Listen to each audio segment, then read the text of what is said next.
하나님의 은혜와 하나님의 축복이 오늘 주일 주님 앞에 나온 여러분 심령 가운데 함께 하시기를 간절히 바랍니다. 주님의 이름으로 축복합니다. 우리 옆 사람들과 한번 인사를 나누십시오. 주님의 이름으로 축복합니다. 강건하세요. 사랑합니다. 인생이 살아갈 때 우리의 앞길을 막는 장애물들이 있습니다. 많은 사람들이 인생 살아갈 때 여러분 앞에 걸림돌이 있다고들 합니다. 여러분, 이 세상에 살아갈 때 가장 큰 장애물, 가장 큰 걸림돌이 여러분 무엇이라고 생각하십니까? 돈이 없는 것입니까? 아니면 연줄이 없는 것입니까? 아니면 여러분 무엇이 가장 어렵고 걸림돌이라고 생각을 하십니까? 말하기를 가장 큰 장애물은 자기 자신이라고 합니다. 나는 안 돼, 나는 할 수 없어, 나는 불가능해. 스스로 자기에게 자기가 가장 큰 걸림돌이 되고 장애물이 된다는 것입니다. 다시 말하면 인생 살아갈 때 가장 큰 장애물은 자기의 언어라는 것입니다. 하나님께서 이스라엘 백성들에게 하나님의 율법을 시내산에서 줬습니다. 그 율법을 받고 그들은 행진을 해서 바란 광야에 도착하게 됩니다. 가데스에 도착했을 때 가나안 땅을 정탐을 합니다. 12명이 갔다 와서 그들의 앞길을 막았던 것이 무엇일까? 가나안 땅을 들어가는 장애가 무엇일까? 바로 그들 자신의 말이었습니다. 스스로 우리는 들어갈 수 없다고 보고를 했습니다. 스스로 자기 자신을 우리는 그들에 비하면 메뚜기와 같다고 스스로 오히려 그 길을 접고 말았습니다. 사용한 언어는 악평이었고 원망이었습니다.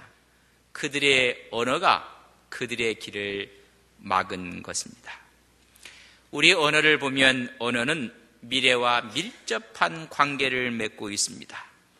성공하는 사람들은 긍정적인 언어를 사용합니다. 여러분, 성공한 사람이 절대 하지 않는 말이 첫 번째가 뭔지 아십니까? 경제 잡지였던 포브스가 그 첫째를 그건 불가능해 라는 이야기입니다. It's impossible. 할 수 없고 불가능하다는 말이 오히려 모든 것을 막고 걸림돌이 된다는 것입니다. 말을 바꾸면 인생이 변하는 것입니다. 사람이 하루에 5만 마디의 말을 한다고 합니다. 그 중에 10%만이 여러분 생산적이고 소망적인 말이고 나머지 90%는 전부 다가 잘못된 언어 속에 있다는 것입니다. 부정적이고 남을 비난하고 어떻게 보면 다 쓰레기통에 들어갈 언어들이라는 것입니다. 말은 에너지가 있고 말에는 파장이 있습니다. 그러면 내가 말하는 말을 내 앞에 있는 사람이 가장 먼저 듣는 것이 아니라 말하는 자기가 가장 먼저 듣습니다. 그렇기 때문에 그 말에 가장 먼저 영향을 받는 사람은 내 앞에 있는 사람이 아니라 나 자신이라는 것입니다. 여러분, 내 자신이 말을 바꾸면 인격이 변하고 말을 바꾸면 그 사람의 운명이 바뀐다는 것입니다. 말은 그 사람의 운명을 운전하는 운전대와 같습니다. 긍정적인 말을 사용하는 사람들은 어디를 가나 무엇을 하나 여러분 잘 풀립니다. 그러나 매사가 부정적인 언어를 사용하는 사람은 무엇을 해도 힘들고 어렵고 되지 않습니다. 긍정적인 언어는 생명 언어라고 해요. 사람을 살리고 격려하고 치하고 힘을 주고, 그러나 부정적인 언어는 사망 언어입니다. 사람을 죽이는 언어입니다. 잠언 18장 21절에 보면 죽고 사는 것이 혀의 힘에 달렸나니 혀를 쓰기를 좋아하는 자는 혀의 열매를 먹느니라. 우리가 말하는 대로 운명이 결정된다는 것입니다. 우리나라의 노랫말 연구회가 발표한 발표의 내용을 보면 이런 이야기가 있습니다. 운명은 그 사람 말하는 대로 결정되어진다는 것입니다. 슬픈 노래를 부른 가수들은 대부분 일찍 타계했다는 논문이 나왔습니다. 가수의 수명, 그의 부, 즐거움은 그 노래 가사와 깊은 관계가 있다는 것입니다. 신나는 노래를 부르고 즐거운 노래를 부르는 가수들은 장수하고 고통, 이별, 죽음, 슬픔, 한탄의 노래를 부른 가수들은 그 가사처럼 단명했다는 것입니다. 우리나라의 최초의 가수였던 윤심덕 씨가 사회 찬미를 불렀습니다. 죽음을 찬미하는 노래를 불렀습니다. 그는 그래서 자살하고 생을 마감을 했습니다. 여러분, 목포의 눈물을 아십니까? 이난영 씨가 불렀던 목포의 눈물은 그가 눈물처럼 슬픈 인생을 살다가 가슴앓이를 해서 병으로 49세에 숨을 거둡니다. 남인수 씨의 눈 감아 드리리라는 노래가 있습니다. 그 노래처럼 41세의 한창의 나이에 눈 감아 드리오리라는 노랫말처럼 일찍 눈을 감고 말았습니다. 영시의 이별을 부른 가수 배우 씨는 영시의 세상을 떠났습니다. 그는 마지막 입새를 불렀는데 영시의 마지막 입새처럼 세상을 떠나고 말았습니다. 낙엽 따라 가버린 사랑을 불렀던 가수 차중락 씨는 29살의 젊은 나이에 낙엽처럼 떨어져 세상을 가버리고 말았습니다. 여러분, 간다 간다 나는 간다, 너를 두고 나는 간다, 이름 모를 소년을 열창했던 선망의 젊은 가수 김정호 씨는 20대 중반에 그의 노랫말처럼 간다 간다 가고 말았습니다. 이별의 종착역을 불렀고 떠나가 버렸네를 불렀던 가수 김형식 씨도 역시 주위를 영영 떠나가고 말았습니다.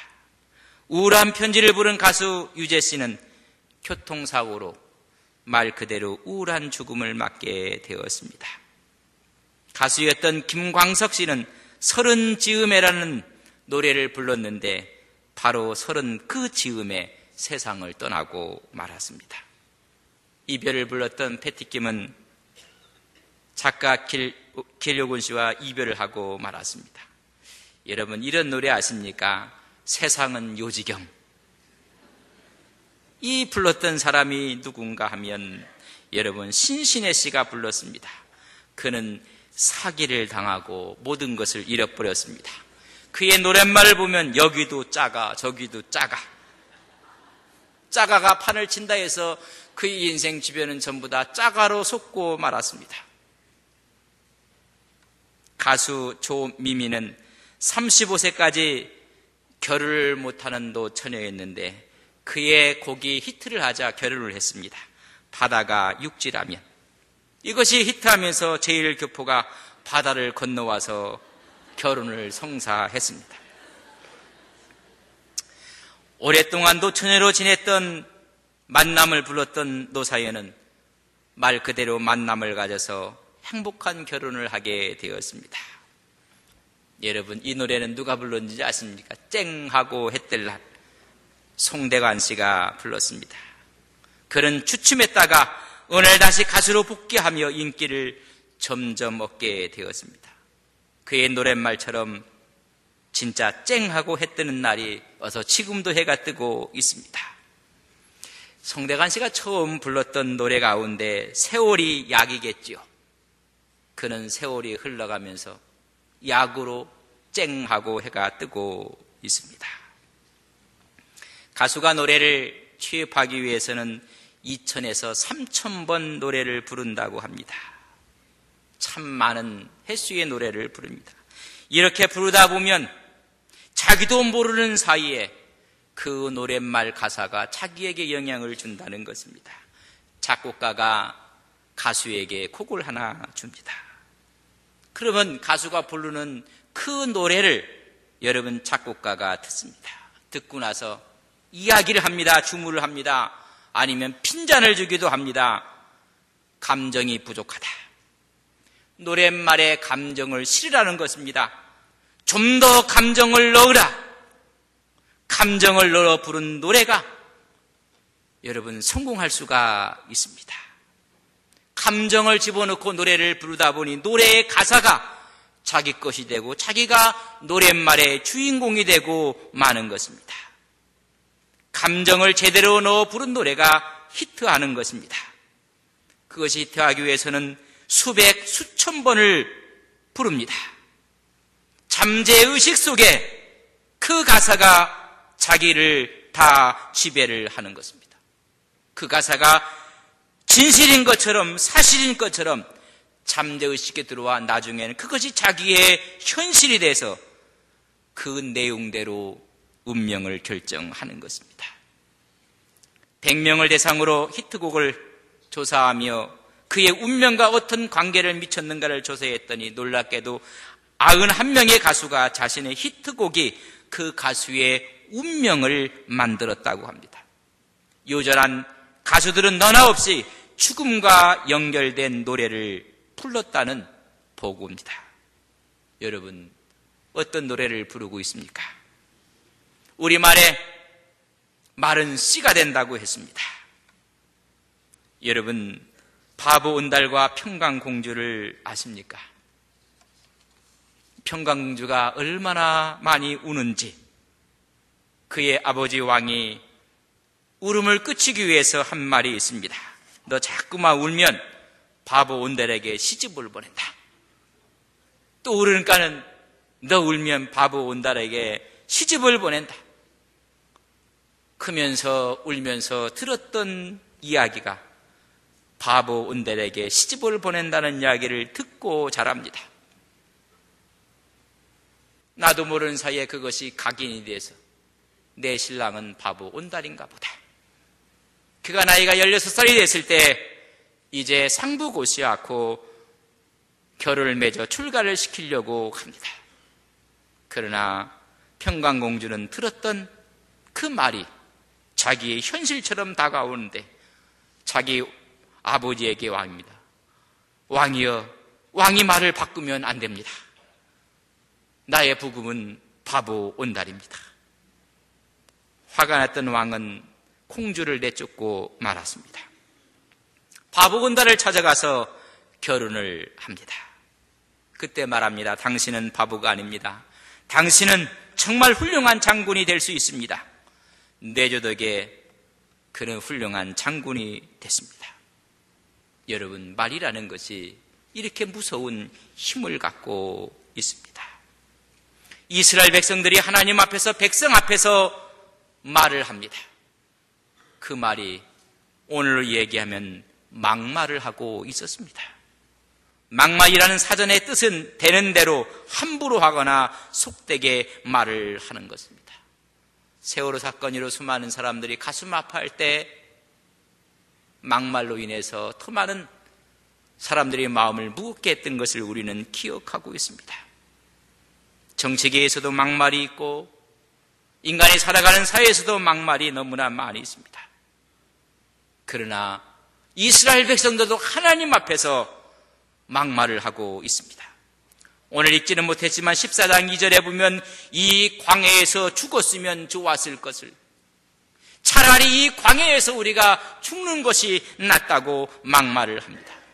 14장 4절에 보면 한 지휘관을 세우고 애굽으로 돌아가자. 이제 하나님과 모세는 우리에게 필요 없다는 것입니다. 4장 11절에 보면 나를 멸시하고 나를 믿지 않는 것을 내가 언제까지 더 참으랴. 기적과 이적 가운데서도 그들은 하나님 앞에서 부정적인 언어를 쓰고 있습니다. 여러분, 하나님께서는 좋아하는 말이 있고 싫어하는 말이 있습니다. 주님, 가능합니다. 할 수 있습니다. 또 해보겠습니다. 좋아하는 말이 있는가 하면 싫어하는 언어가 있습니다. 오늘 말씀해 보면 12장부터 14장까지 이르기까지 하나님이 싫어하는 말 3가지 언어가 나옵니다. 민수기 12장에 있는 첫 번째 말은 비방하는 말입니다. 어떤 사람에 관해서 부정적인 생각을 표현하는 것을 우리는 비방이라고 합니다. 민수기 12장에 보면 모세가 구스 여자를 취한 사건이 나옵니다.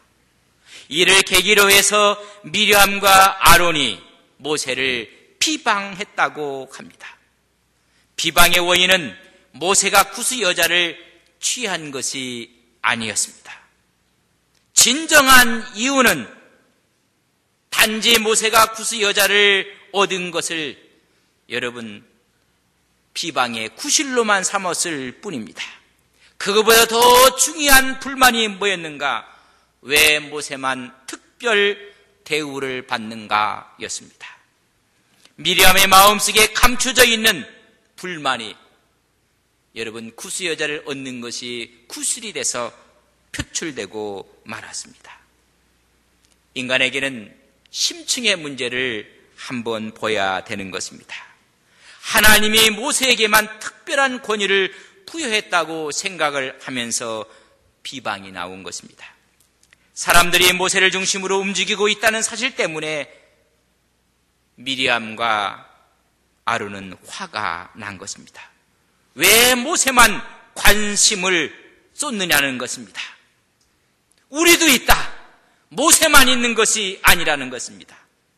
나도 훌륭한 사람인데 왜 하나님도 나에게는 관심이 없는가? 모든 백성들은 왜 특별하게 모세에게만 관심을 두고 인정을 받아야 하는가? 이제 모세 그 소리도 지겹다는 것입니다. 도대체 우리는 뭐냐? 이런 생각을 하면서 구스 여자를 얻자마자 그것을 구실로 삼아서 비방을 하는 것입니다. 여러분, 비방한 사람이 어떤 사람인가? 가장 가까이 있는 사람, 가장 가까운 사람이 여러분 비난을 했습니다. 자기의 누이요, 자기의 형이 비난을 하는 것입니다. 이것이 인간관계의 한계성을 드러내는 것입니다. 사람이 너무 가깝고 너무 익숙해지면 무시하는 경향이 있고 불평을 합니다. 심지어 경멸도 하게 되는 것입니다. 우리 예수님께서 이 땅에 있을 때 가장 인정하지 않고 가장 안 믿었던 사람이 누군지 아십니까? 예수님의 형제들이었습니다. 예수님의 고향 사람들이었습니다. 인생이 살아가면서 우리를 가장 무섭게 파괴하는 것은 시기와 질투입니다. 미리암과 아론이 원래 나쁜 사람이 아니었습니다. 그러나 시기와 질투가 들어가므로 그는 비방을 했습니다. 결국 미리암은 문둥병에 걸리고 말았습니다. 이때 모세가 하나님께 하나님 하면서 기도를 합니다. 용서해달라는 것입니다. 치료해달라는 것입니다. 하나님하고 부르짖고 기도했을 때 하나님께서 미리암의 문둥병을 치료해 주셨습니다. 하나님이 싫어하는 단어 한 가지가 비방입니다. 두 번째는 13장 32절에 보면 악평하는 말을 하나님이 싫어합니다. 오늘 그들이 정탐을 하고 나서 악평했다고 말해주고 있습니다. 악평은 감사하지 못하고 오히려 혹독하게 이야기를 하는 것을 말합니다. 그 정탐한 땅을 악평하여 이르되, 악평은 좋은 것을 좋게 평가하는 것이 아니라 좋은 것을 나쁘게 평가하는 것입니다. 하나님이 주신 것을 바라볼 때 좋은 것을 바라보지 않고 나쁜 것을 골라 바라보는 것입니다. 여러분, 사람에게는 장점도 있고 단점도 있습니다. 유독 단점만 바라보며 말하는 것을 말합니다. 저들이 40일 동안 가나안 땅을 다 정탐하고 돌아와서 보고회를 합니다. 그 보고의 모습을 보면 악평이 무엇인가를 알 수가 있습니다. 그들이 악평하여 이르되 저희들의 주민은 삼키는 땅에서 살고 그들은 거인이고 그들은 장대하고 그들의 성은 견고하고 우리는 스스로 메뚜기입니다. 악평을 하는 모습을 볼 수가 있습니다. 여러분, 악평하는 사람의 특징이 하나 있는데 그것이 과장한다는 것입니다. 여러분, 언어를 과장하고 말을 과장합니다. 싫어하는 것은 무조건 악평하는 경향이 있고 자신이 얻을 수 없는 것이라고 생각하면 모든 것을 악평을 하는 것입니다. 하나님이 싫어하는 단어는 악평입니다. 세 번째는 14장 2절에 보면 이스라엘 자손이 다 모세와 아론을 원망했다 했습니다. 원망하는 언어입니다. 여러분, 원망의 뿌리는 악평입니다. 악평을 하다 보면 자연스럽게 나오는 것이 원망인 것입니다. 우리는 그 사람이 이야기하는 언어의 흐름을 잘 보아야 합니다. 사람들이 비방을 합니다. 여러분, 비방이 비방으로 끝나지 아니하고 그것이 악평으로 넘어갑니다. 악평으로 넘어가게 되면 거기서 끝나는 것이 아니라 이제는 모든 것을 원망합니다. 말의 시작은 비방이었지만은 나도 모르는 사이에 악평과 원망을 불러오게 되는 것입니다. 원망은 토격과 같은 것입니다. 지금이야 약이 좋아지고 건강 상태가 좋아져서 그런 일이 없겠지만 여러분, 오래전에는 모든 것이 열악해서 혈액에 걸리면 참 힘들었습니다. 그런 사람들을 요양소에 요양을 하고 함께 살게 되었을 때 나왔던 보고의 이야기입니다. 소망이 없고 죽음 직전에 있는 결핵 환자들입니다. 근데 놀라운 보고를 해주고 있습니다. 어떤 사람은 똑같은 결핵이었고 똑같은 진행 과정이 있는데 빨리 죽는 사람이 있고 어떤 사람은 회복되어서 건강을 찾는 사람이 있었습니다. 그 이유가 무엇일까? 발표한 것이 원망하는 환자들은 빨리 죽었다는 것입니다. 그럼에도 불구하고 감사하며 살았던 사람에게는 오히려 그것이 병으로부터 회복되었다는 것입니다. 그래서 이렇게 썼습니다. 원망은 독약이다. 오늘 이스라엘 백성들이 비방하고 악평하고 원망해서 하나님이 저들을 죽이시겠다고 말씀하고 있습니다. 오늘 본문 말씀에 보면 익진하였던 15절과 16절에 이렇게 기록되어 있습니다. 15절에 보면 이제 주께서 이 백성을 하나같이 죽이신다면 죽이시겠다고 말씀해주고 있습니다. 이때 모세가 하는 말이 탄식입니다. 하나님, 이제 구하옵나니 말씀하신 대로 주의 큰 권능을 나타내셔서 하나님은 노하기를 더디하시고 인자가 많으신 하나님이 아니십니까? 하나님, 이제 구하옵나니 주의 인자하심을 따라 이 백성을 구원해 달라고 기도하고 있습니다. 오늘 19절 말씀을 저랑 같이 한번 읽겠습니다. 19절에 있는 말씀입니다. 같이 봅니다. 구하옵나니 주의 인자의 광대하심을 따라 이 백성의 죄악을 사하시되 애굽에서부터 지금까지 이 백성을 사하신 것 같이 사해 주옵소서. 하나님, 내가 구하오니 이 백성을 다시 사해달라고 말씀해주고 있습니다. 애굽에서부터 지금까지 사하신 것처럼 하나님, 이미 독약을 먹었지만은 하나님 사하심의 은혜가 있게 하옵소서 기도합니다. 주님께서 응답을 주십니다. 20절입니다. 저랑 같이 읽습니다. 여호와께서 이르시되 내가 내 말대로 사하노라. 하나님 감사합니다. 하나님의 감탄사가 어떤 감탄사인가? 하나님 앞에 절규하는 감탄사인가? 아니면 감사와 찬양의 감탄사로 변하는가? 그것은 우리의 언어에 달려 있다는 것입니다. 아, 하나님, 처음에는 모세의 탄식이었고 모세의 기도였고 모세의 외침이었습니다. 이제 구하오니 이미 말씀하신 대로 주의 큰 권능을 나타내셔서 이 백성을 용서하여 달라고 하나님께 하나님의 이름을 부릅니다.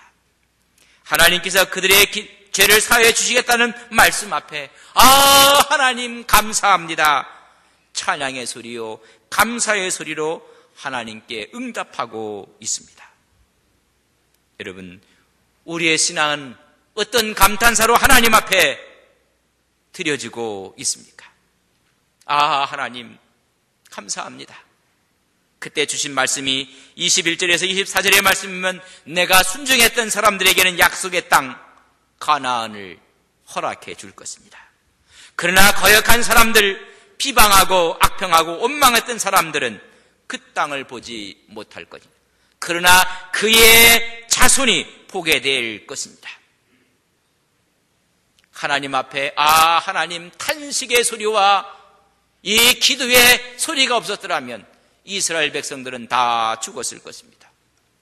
그러나 하나님께 외쳤을 때 너희 자손들은 그 땅을 볼 것입니다. 우리는 어떤 언어를 사용하고 있습니까? 아, 하나님 감사와 찬양의 언어가 되는 믿음으로 하나님께 나가시는 온 종들이 되시기를 주님의 이름으로 간절히 바랍니다. 믿음의 언어를 이야기해 주고 있습니다. 하나님, 우리는 할 수 있습니다. 가능합니다. 사랑합니다. 축복합니다.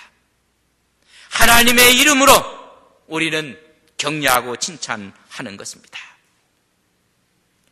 이일영 씨가 이런 이야기를 했습니다. 오히려 그 이야기가 우리 마음을 찡하게도 하고 그 말에 대해서 참 좋은 유머라 이런 이야기도 합니다. 그러나 그런 유머 속에 메시지가 담겨 있습니다. 우리나라가 이만큼 잘 살게 된 이유가 어디 있는가? 그는 이렇게 이야기했습니다. 코 흘리에게 우리나라에 코를 흘렸던 그 아이들 때문에 우리나라가 이렇게 잘 살게 되었다. 할머니가 봐도 흥해라. 코가 많이 나와서 엄마가 봐도 흥해라. 이웃집 아줌마가 봐도 코가 너무 많이 나와서 흥해라. 얘야 흥해라 흥해라. 그 말을 해서 우리나라가 이렇게 흥하게 되었다는 유머 속에 진정한 또 다른 메시지가 있는 글입니다. 오늘 말씀을 드린 가수들의 가사에 대한 이야기를 했습니다. 옛날 가수였던 박재련 여사의 말에 의하면 가수는 대개 자기가 가장 히트한 곡대로 되어진다. 말한 대로 되어진다는 것입니다. 왜냐하면 가수가 한 곡을 히트곡을 만들려면 그 곡을 대개 5,000번 부른다고 합니다. 그 5,000곡을 부르는 그 사이에 나도 모르는 사이에 그것이 암시가 되고 내 운명이 되어져 간다는 것입니다. 그래서 그렇게 살아갈 확률이 대단히 높다. 아, 하나님, 우리는 잘못된 언어를 바꾸어야 됩니다. 이제는 비방이 아니라 칭찬입니다. 이제는 악평이 아니라 혹평입니다. 이제는 원망이 아니라 감사입니다. 오늘 저를 마지막에 한번 따라서 하시기를 바랍니다. 비방이 아니라 칭찬입니다. 악평이 아니라 호평입니다. 원망이 아니라 감사합니다. 하나님, 우리의 언어가 바뀌어지기를 원합니다. 아, 하나님, 잘못된 언어 때문에 이스라엘 백성들이 하나님 앞에서 하나님 죽음의 고비를 맞고 있습니다. 비방과 악평과 원망이 그의 씨였습니다. 이제 인생 여정을 살아갈 때 우리의 언어는 비방에서 칭찬으로, 악평에서 호평으로, 원망에서 감사로 바뀌어지게 하옵소서. 하나님이 우리를 사랑하시는 그 사랑 안에서 우리는 행복할 수가 있고 우리는 자랑스러운 믿음의 내일을 열어갈 수가 있습니다. 하나님, 인생 여정을 살아갈 때 하나님, 하나님의 은혜 가운데 이제는 살리는 생명의 언혜를 사용하는 귀한 종들이 되게 하옵소서. 예수님의 이름으로 기도 올리옵나이다. 아멘.